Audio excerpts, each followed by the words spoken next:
अस्सलाम वालेकुम स्टूडेंट्स। बेटा आज का हमारा टॉपिक है बाइनोमियल नोमेनक्लेचर। बाई मतलब टू, नोमियल मतलब नेम, नोमेनक्लेचर क्लासिफिकेशन से मुतल्लिक है। जानदारों को एक क्लासिफिकेशन करने के बाद जानदारों को एक साइंटिफिक नेम देना, एक साइंटिफिक मेथड जिसमें जानदारों को साइंटिफिक नेम दिया जाता है, बाइनोमियल नोमेनक्लेचर कहलाता है। जैसे कि लफ्ज़ बाइनोमियल का मतलब होता है कि एक जानदार को दो लफ्ज़ों पर मुश्तमिल एक नाम दिया जाता है जो बाइनोमियल नोमेनक्लेचर कहलाता है। जो फर्स्ट वर्ड होता है वो जीनस नेम होता है जानदार का, और जो सेकंड वर्ड होता है वो उसका स्पीशीज़ नेम होता है।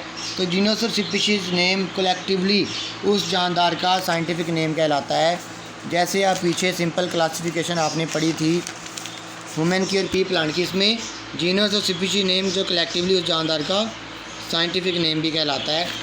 तो ये सिस्टम जो है वो कैरोलस लिनियस ने डिस्कवर किया था और ये पूरी दुनिया में बहुत पॉपुलर भी हुआ। जानदार का जो साइंटिफिक नेम है उसको लिखने के कुछ रूल्स होते हैं।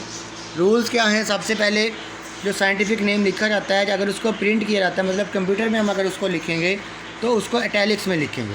जैसे कि ये देखें, ये जो वर्ड लिखे हुए हैं इनसे डिफरेंट है। ये सीधे लफ्ज़ हैं और ये टेढ़े। इटैलिक्स एक लैंग्वेज होती है कंप्यूटर के अंदर जो लफ्ज़ों को थोड़ा टेढ़ा करके लिखती है। तो अगर कंप्यूटर में हम लिखेंगे तो उसको इटैलिक्स में लिखेंगे, और अगर हैंड रिटन लिखेंगे मतलब हाथ से हम अपना पेपर अगर कर रहे हैं उस पर अगर कोई साइंटिफिक नेम आ जाता है तो उसको अंडरलाइन कर दिया जाता है, जैसे ये मैंने अंडरलाइन किया है। ठीक है जी। दूसरा पॉइंट है इसका, जो जीनस नेम होता है उसका पहला लेटर जो होता है वो कैपिटल लिखा जाता है, बाकी सारे स्मॉल होते हैं। लेकिन जो स्पीशीज़ नेम होता है उसके सारे लेटर ही स्मॉल लिखे जाते हैं। जैसे ये आपके सामने नज़र आ रहा है, ये कैपिटल है, बाकी सारे स्मॉल, और ये सारे के सारे स्मॉल लिखे जाते हैं। ठीक है जी। तीसरा पॉइंट है साइंटिफिक नेम लिखने का।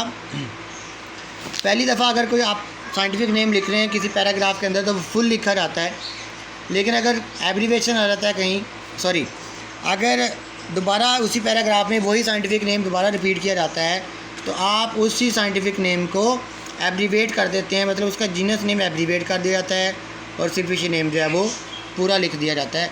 मिसाल के तौर पे आप सर्शिया कोलाई बैक्टीरिया का नाम है, बैक्टीरिया पे कोई पैराग्राफ लिख रहे हैं, पहली दफ़ा अगर बैक्टीरिया का साइंटिफिक नेम आएगा तो आप पूरा लिखेंगे जैसे ये सर्शिया कोलाई लिखा हुआ है। लेकिन अगर उसी पैराग्राफ के अंदर दोबारा आ जाता है उसका नेम लिखना तो आप उसको इस तरह से एब्रीवेटेड फॉर्म में लिखेंगे। ठीक है जी। ये तो हो गया इसको लिखने, बाइनोमियल नोमेनक्लेचर में साइंटिफिक नेम क्यों लिखा जाता है, उसको कैसे लिखा जाता है।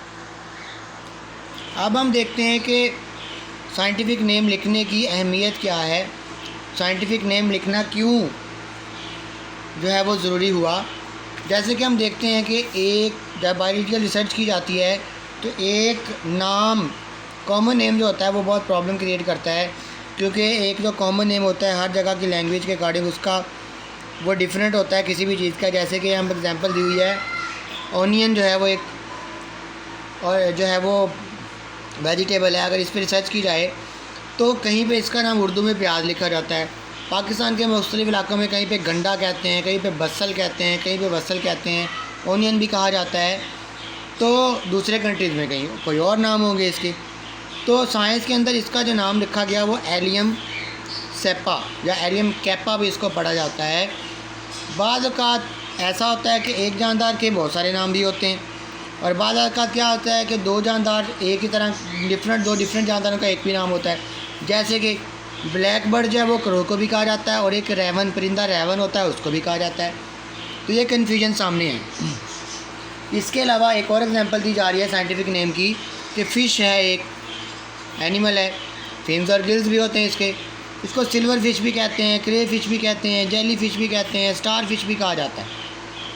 ठीक है। तो साइंटिस्ट जो है वो इसकी फ़िश की डेफिनेशन पे तो पूरा उतरती है, लेकिन इसके इतने ज़्यादा नाम रखे गए।